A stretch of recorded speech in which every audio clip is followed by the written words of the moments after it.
주변 모든 사람은 예쁘고 착한 사람이라 말했습니다. 2023년 2월 6일 7년간 알고 지낸 중학교 동창, 절친들 총 3명과 함께 부산 첫 여행을 시작한 여씨. 성인이 되고 간 즉흥적인 여행. 좋은 추억만 쌓고 돌아오리라 믿었지만 그 여행은 죽음의 여행길이었습니다. 너도 죽고 싶지 않으면 가만히 있어라 라고 소리치는 가해자. 부산 광안리의 한 숙소에서 발생한 이 사건. 근데 그 결과는 피해자의 부모님에게 더 큰 상처만을 남기게 되었습니다.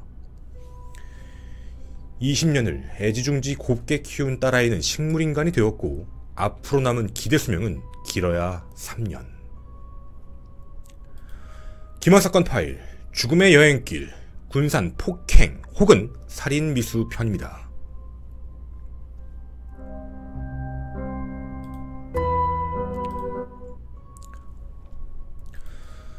안녕하십니까. 전국 유튜브 독자 여러분, 아프리카TV 시청자 여러분, 김원입니다. 위험한 여행, 죽음의 여행길이 될 줄 몰랐다. 우리에게 군산 동창생 폭행 식물인간 사건으로 알려진 그 내용입니다. 피해자는 올해 나이 21살 여모씨. 사건 발생 나이는 만으로는 19세, 바로 20살이셨죠. 피해자의 식물인간이었던 그 이유는 외상성 경추 두부성 뇌출혈이었습니다. 바로 목 부분에 심각한 부상을 입게 되었고 사지마비 그리고 식물인간이 되신 상태. 현재도 어떠한 의식 반응도 제대로 보이고 계시지 못한 상태입니다.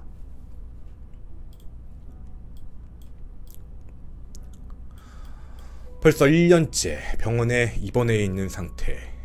손도 하나 제대로 움직이실 수가 없는 상태지요. 계속 잠만 주무시고 계신 상태입니다. 더 가슴을 아프게 하는 건 정말 마음이 아프지만 기적적으로 회복하길 바라는 그 마음 속에서도 기대 수명 자체가 그리 길지 않다라는 그 문제지요. 도대체 어떤 일이 있었던 걸까요?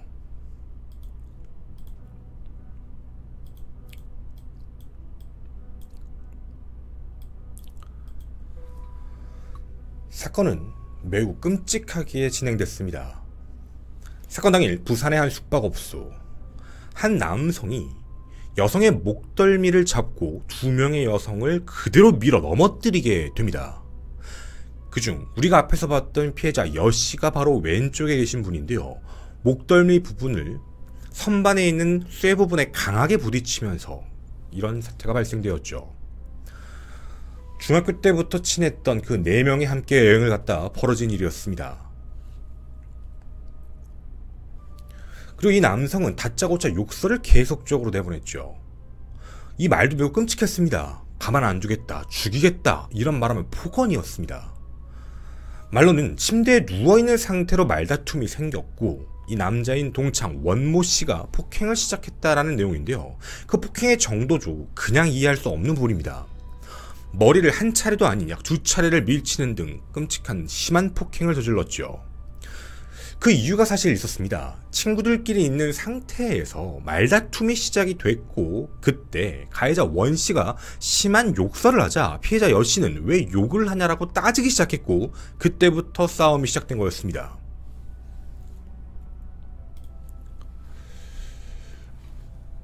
자, 우리는 이 사건에 대한 영상도 외부에 나와 있는 뉴스에서도 많이 살펴볼 수 있었습니다. 정말 말 그대로 강하게 넘어지라는 듯이 집어 던지듯 밀었습니다.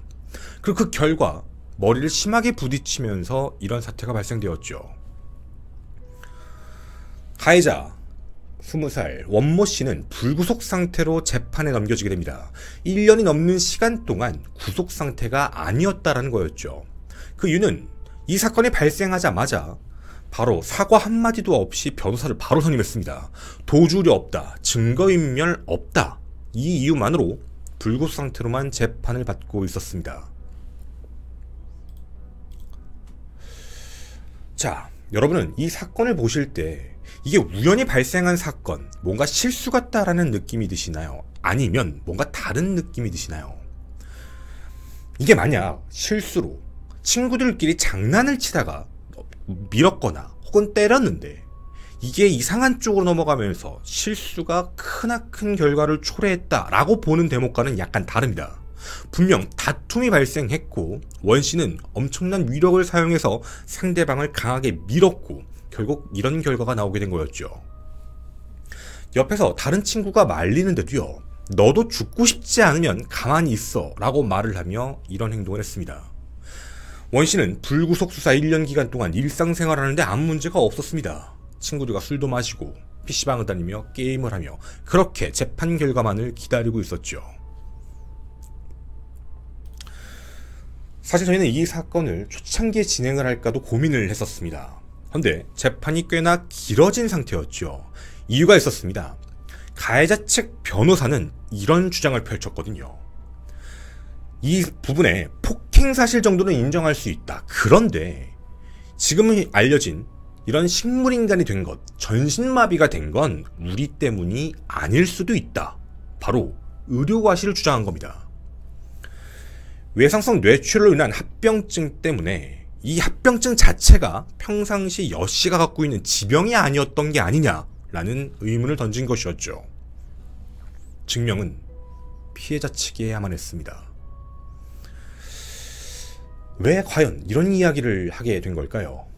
이유가 있었습니다. 사실 이 사건이 발생한 직후에 바로 의식을 잃고 식물인간 상태로 빠진 건 아니었습니다.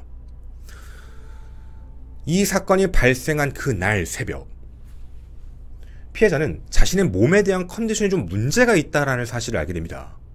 친구들하고 같이 있는 것도 싫고 몸도 너무 아프고 머리가 너무 아파서 친구에게 연락을 하고 대신 기차표를 예약해달라고 새벽 4시경 메시지를 보냈고 다음날 10시경 친구의 집에 도착을 하게 되었죠.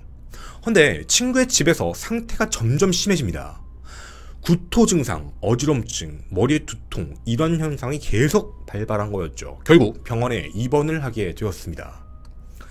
처음에는 분명 의식도 있었습니다. 대화도 가능한 상태였죠. 그냥 단순히 다친 줄만 알고 있었습니다. 헌데 둘째 날부터 점점점 상태가 안 좋아지기 시작합니다. 앞에 있는 사물의 형태가 2개로 보이는 것, 그리고 구토와 어지럼증이 점점 심해지다가 결국엔 의식이 사라지게 된 것이었죠. 그렇게 2개 뇌출혈이 있다라는 사실을 확인하고 긴급수술 후에 의식을 또 간신히 회복은 하셨습니다. 하지만 그 이후 상태는 점점점 나빠졌고 결국 입원 3일 만에 혼수 상태에 빠지시게 되었죠. 간단히 말씀드리자면 목뼈입니다. 바로 경추 부분에 척추신경 이쪽이 아예 손상이 된 상태였죠. 당시 아프다라고 느꼈는데 이 부분이 그 정도까지일 거다라고 예상을 못한 상태였습니다.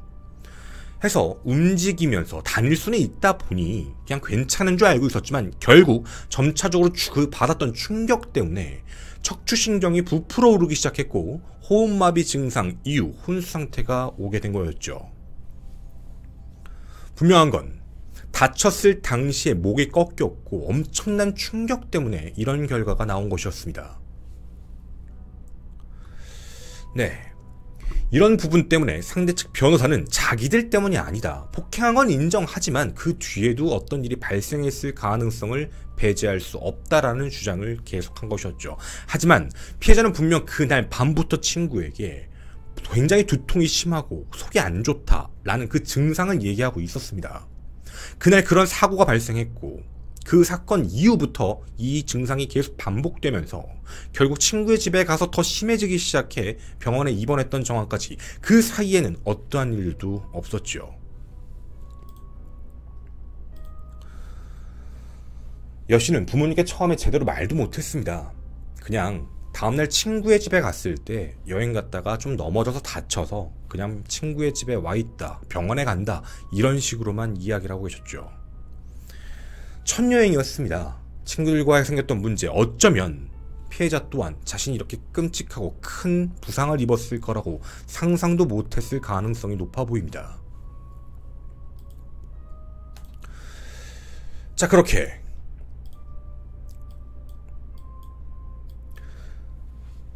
가해자 측은 자신들의 문제가 아니라 이건 그 이후에 생긴 일이다라고 주장을 했지만 결국 지병은 없었다라는 기록도 확인됐고 그걸 모든 것들을 피해자 측에서 증명을 했습니다. 재판부는 당연히 받아들이지 않았죠. 분명 폭행 때문에 발생했고 그 이후에 이런 상황이까지 오게 된 것이었습니다. 자, 그럼 그날 원 씨는 왜 이런 폭행을 했던 걸까요? 이들은 7년간 알고 지낸 중학교 동창이었습니다. 성인이 되고 나서 우정여행을 함께 즉흥적으로 떠나게 된 그런 상황이었죠. 군산에서 부산 광안리까지였습니다. 피해자에게도 첫 부산 여행이었죠. 그렇게 이들은 친구들끼리 함께 있으면서 돈을 아끼기 위해 한 숙소에서 같이 있었고, 그리고 첫날에는 따로 놀다가 둘째 날에 같이 술을 마시고 그 뒤에 이런 일들이 발생됐다라고 당시 같이 있던 친구의 진술이 있었습니다. 그 이유에 대해서도 이제 외부에 알려지게 됐는데요. 사실 이 내용에 대한 부분으로 2차 가해를 하시는 분들이 많이 있지만 어찌되었든 20살이셨고 친구들끼리 첫 여행이라는 점을 잊지 않아 주셨으면 좋겠습니다. 일단 친구들끼리 함께 왔다가 찢어지고 각자 놀기로 했고, 대신에 이들 사이의 약속은 같은 숙소를 돈을 나눠서 예약을 한 거니 다른 사람을 데리고 오지 말자라고 했는데, 데리고 온 게 아니라 피해자 측 친구 2명이서 같이 밖에서 놀다가 이 사람들이 데려다 줬다라는 그 이유 하나만이었습니다. 그 이유 때문에 이런 좀 시비가 붙게 됐고 그 뒤 이런 폭행 사실이 있었던 것이었죠.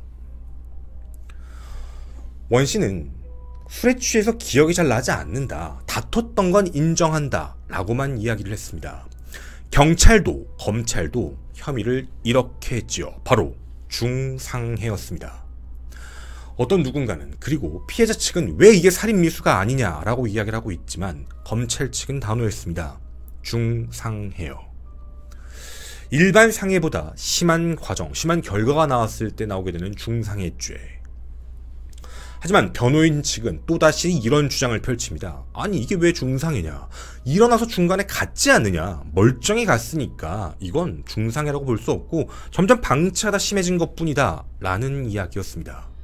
억울하다는 뜻이죠. 자기 때문에 식물인간이 된 게 아니다 라는 주장입니다. 그리고 원 씨는 자신의 주변 지인들에게도 이렇게 이야기를 바꿔서 말했습니다. 자라고 눕혔는데 피해자가 갑자기 달려들었고 침대에 걸쳐 앉아 있어서 머리를 살짝 밀어 눕힌 상태였는데 소리 지르며 달려들길래 그냥 밀어 던진 거다. 근데 그것 때문에 뇌출혈 온 건 아니다 라는 입장이었죠. 하지만 말이죠, 그가 당시에 했던 행동을 봤을 때는 좀 심할 정도로 상대방을 밀쳤습니다. 폭행 사실도 약간 있었다라고 보여지는 눈 밑에 상처까지도 발견되었죠. 자, 그럼 우리는 이렇게 생각해 볼 수 있습니다. 이 내용은 분명 자신이 화가 난 상태에서, 흥분을 한 상태에서 상대방을 공격한 겁니다. 실수는 아닙니다. 실수로 누군가를 다치게 했는데 결과가 이 정도까지 초래됐다 라고 보는 것과는 분명 다른 대목이죠. 분명 상대방을 강하게 벽 쪽 방향으로 밀었다라는 건 화가 나서 고의적으로 이런 행동을 했다라는 문제입니다. 폭행 사실은 인정한다라고 했으니 말이죠. 자, 이 부분에 대한 논점을 우리가 흐트리지 말고 잘 생각을 갖고 이건 실수라고 바라보는 건 절대로 되지 않습니다. 간혹가다 댓글을 보게 되면 아니 이거 그냥 좀 재수없어서 상대방을 그냥 밀었는데 이런 사태가 발생된 거 아니야, 아니 그러면 다른 사람하고 장난치다가 상대방을 밀었는데 이런 사태가 발생되면 다 이렇게 중형을 처벌을 받아야 되는 건가 라고 댓글을 하시는 분들도 가끔 계셨는데요. 이건 실수와 장난 부분과는 분명히 다른 문제입니다. 분명 자기가 화가 나서 폭행을 가했고 그 이후에 발생된 일이기 때문에 이 부분은 조금 잘 잡고 이해해 주셨으면 좋겠습니다. 이에 대한 부분도요, 변호인은 똑같이 얘기를 하고 있습니다. 아니 일부러 뭐 둔기로 때렸냐, 일부러 내동댕이 쳤냐, 그게 아니라 순간적으로 일어난 일뿐이다. 다만 결과적으로 며칠이 지나서 아주 불운하게 결과가 나온 것뿐이다 라는 게 변호인의 입장입니다. 원씨도 똑같습니다. 원씨도 밖에 다니면서 그냥 시정 살 것 같은데 구형은 5년이고 징역 한 1, 2년 정도 살 거고 아마 항소하면 더 깎일 거야, 이런 입장이었죠. 그 어디에서도 피해자 측에 진정한 사과는 없었습니다. 연락도 하지 않았죠. 그냥 자기는 무언가 억울하다, 재수가 없었다, 이런 입장만 고수하고 있었습니다. 앞서 말씀드린 대로 검찰의 구형은 최초 5년이었습니다. 하지만 이 5년에 대한 부분도 갑작스럽게 바뀌게 됐는데요. 5년 구형이 나오자마자 피해자의 어머니가 온라인 커뮤니티에 이 사연을 올리게 됩니다. 사람들은 난리가 났죠. 저게 말이 되는 거냐? 어떻게 저렇게 했는데 5년밖에 안 되냐? 구형이었습니다. 결국 언론을 타고 하다가 검찰은 입장을 바꿨죠. 구체적인 양형 조사를 하겠다. 그리고 선고 직전 구형을 8년으로 올리게 됩니다. 검사의 구형 매우 중요합니다. 대부분 검사의 구형 대비 조금 낮은 형량들이 나오는 것이 이례적이다 보니 5년을 구형하게 되면 형량이 정말 1, 2년밖에 나오는 게 아니냐라는 그 불안감 때문에 이 이야기들이 나오게 됐고, 결국 징역 8년에 대한 구형이 되게 되자 그 다음에 형량이 올라갈 것이다라는 기대감이 있었던 상태였죠. 그리고 이번 재판을 통해 알려지지 않았던 사실 또한 알려졌습니다. 원 씨의 평상시 폭력적 범죄 습관이었죠. 대부분 자기가 기분이 나쁘면 자신보다 약자인 여성을 상대로 공격을 했던 일들이 많이 있었습니다. 중학교 3학년 때는 강제 전학을 당했다, 폭행, 상해, 이런 전과들이 계속 나왔던 것이죠. 그리고 이 사건이 있기 6개월 전에도 폭행건이 하나 있던 상태였습니다. 자, 하지만 어떻게든 죄를 낮추려고 이야기를 했습니다. 중상해가 발생될 거다라는 건 예견할 수가 없었다라는 입장이죠. 하지만 재판부는 이를 인정하지 않았습니다. 상해를 입힐 당시에 중상해라는 결과가 있을 걸 예견할 수 있을 가능성은 분명 높고, 이미 그 전에도 폭행죄로 처벌을 받았음에도 반년 만에 또다시 더 큰 범행을 저질렀다라며 굉장히 나쁜 상태로 바라봤죠. 원 씨로 인해 발생 당시 나이 19세였던 피해자 여 씨는 식물인간이 됐습니다. 생존을 위해선 인공호흡기 그리고 타인의 보조가 절대적으로 필요한 상태죠. 그 시간은 1년 3개월이 지났습니다. 하지만 어떠한 피해 복구, 치료비 지원도 하지 않았죠. 결국 피해자는 식물인간, 부모님은 경제적 어려움에 빠지게 되었습니다. 그런데 선고 직전 원 씨는 피해자의 어머니에게 3천만 원 합의를 시도했습니다. 당연히 이 부분을 거절당하자 형사공탁을 기습적으로 했죠. 이 사실을 알게 됐던 피해자의 어머니는 공탁금 수령을 거부하고 엄벌을 탄원했습니다. 분명 자신의 폭행으로 피해자 여 씨가 이 정도의 상해를 입을 줄 몰랐다라고 주장을 하고 있지만, 재판부는 오히려 반대로 이야기를 했습니다. 오히려 피해자가 그 정도의 폭행을 당할 거라고는 예상을 못했다고 보는 게 맞다라는 것. 해서 우리나라가 갖고 있는 양형 기준의 권고의 이상의 형을 선고한다라고 결정을 했습니다. 맞습니다. 일반 중상해의 경우에는요, 양형 기준이 징역 1년에서 2년 사이입니다. 그런데 중상해의 부분에서 특별 가중인자가 들어오게 되면 1년 6개월부터 최대 징역 4년형을 선고하게 되어 있는 그 기준표가 있죠. 하지만 1심 재판부는 이건 객관적인 거다, 법적 효력은 없다, 피해자가 겪고 있는 고통에 비해 형이 너무 가볍다라고 이야기를 하고 있습니다. 그래서 1심 재판부는 징역 6년형을 선고했죠. 하지만 피해자의 가족과 친구들은요, 말도 안 된다라고 이야기를 합니다. 법이 너무 가볍다라는 겁니다.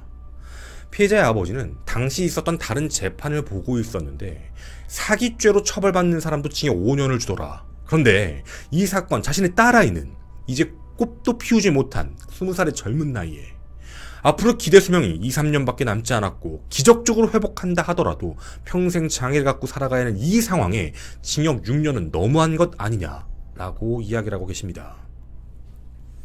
법을 믿었고 판사님을 믿었고 그 마지막 희망을 갖고 있었는데 6년이라는 건 말도 되지 않는다라는 입장이십니다. 사실 이 부분은 가장 아쉬운 부분이 있습니다. 사람이 사람을 공격해서 무언가 다치게 했다, 여기에는 분명 실수라는 부분들도 있을 수 있습니다. 운전을 하고 가다가 실수로, 혹은 친구들끼리 장난을 치다가 친구를 밀었는데 큰 사건, 초래될 수 있는 그런 일들도 분명히 있죠. 하지만 이 케이스는 분명 다릅니다. 이건 실수라고 바라보는 게 아니라 고의적으로 상대방을 공격했고 음성 녹음에도 분명 들어가 있죠. 아무도 못 건들게 하고 너도 죽고 싶지 않으면 가만히 있어라 라고 언급을 하며 공격을 가했다라는 문제입니다. 살인 미수 혐의가 적용될 수 없었던 이유는 지속적이고 반복적으로 상대방이 죽을 알면서도 공격을 했다면 가능하겠지만 이 경우는 강하게 민 건, 2건, 그 이외에는 없었다라는 부분을 보고 결국 중상해 혐의로만 처벌할 수밖에 없는 그런 상황이었던 것 같습니다. 그런데 그 기준이 너무나도 적은 것 아니냐라는 문제입니다.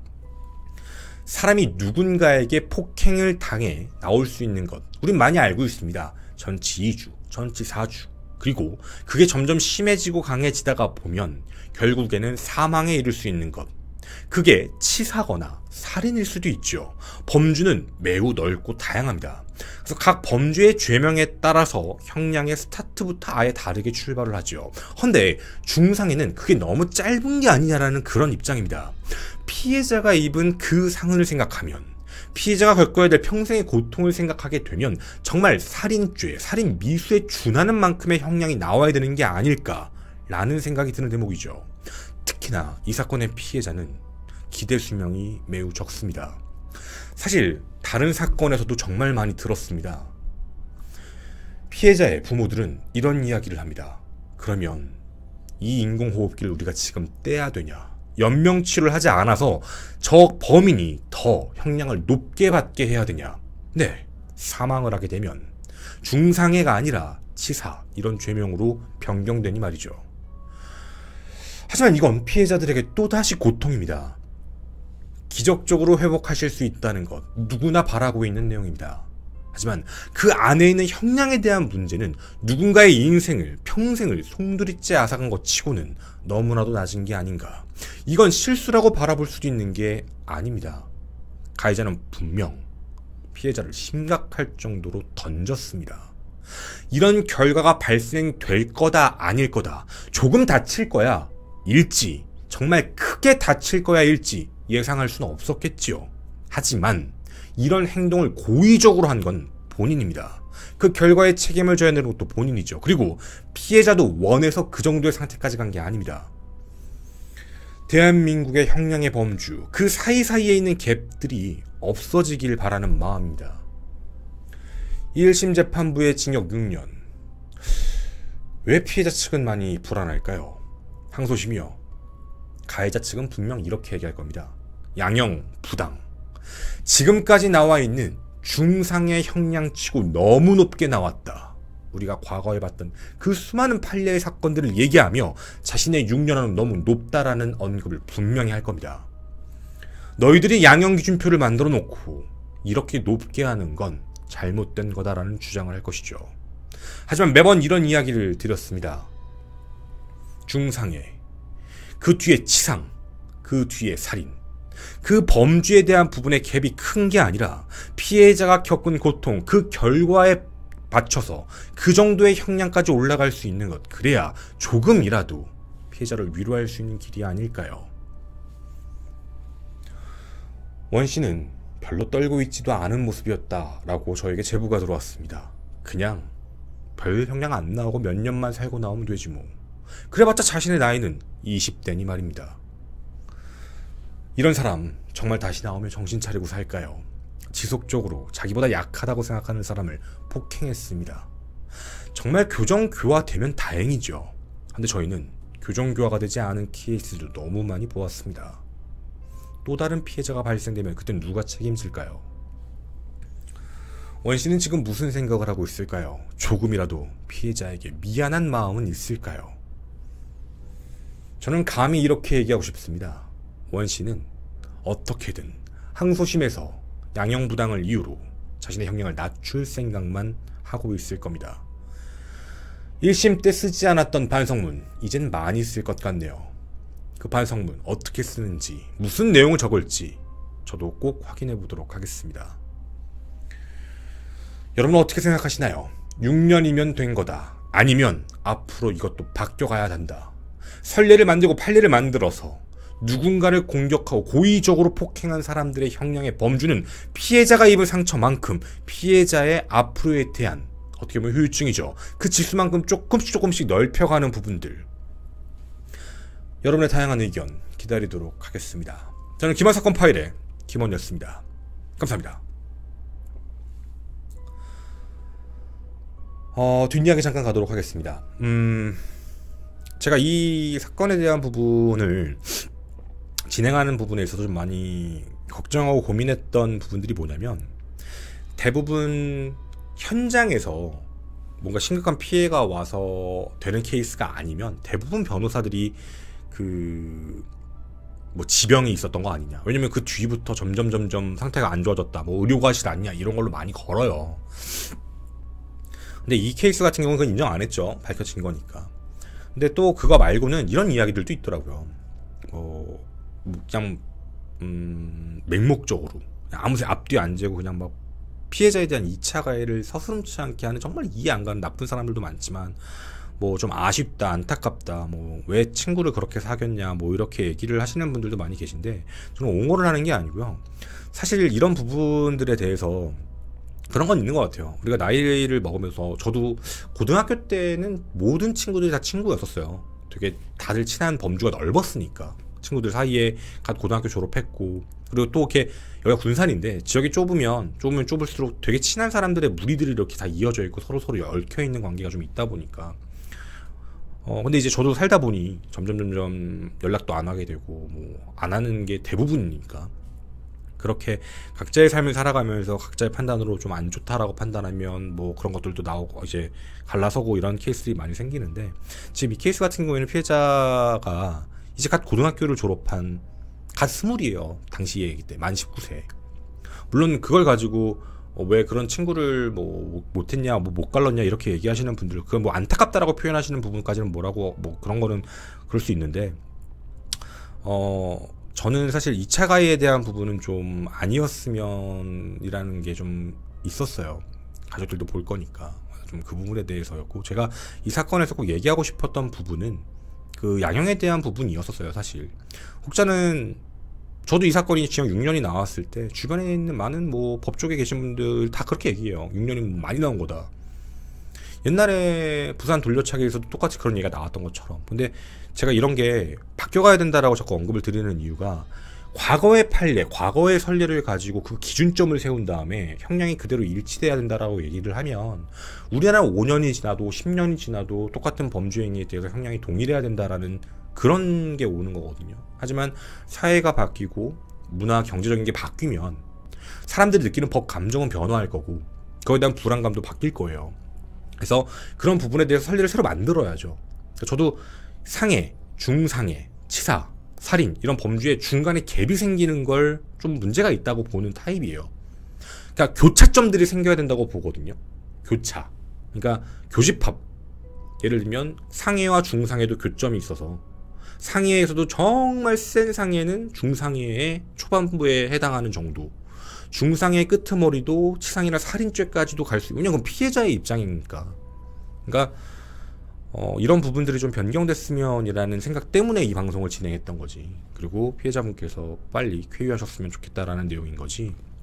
우리도 뭔가 뭐 2차 가해에 대한 부분들, 뭐 그런 부분들은 조금 안 했으면 이라는 생각입니다. 그 단계가 좀 더 나뉘었으면 이라는 생각이고요. 그리고 뭐 이 이후에 어떤 또 항소심에서 어떻게 될지는 모르겠지만, 저는 끝까지 항소심까지도 한번 지켜보면서 그렇게 가도록 하겠습니다. 감사합니다.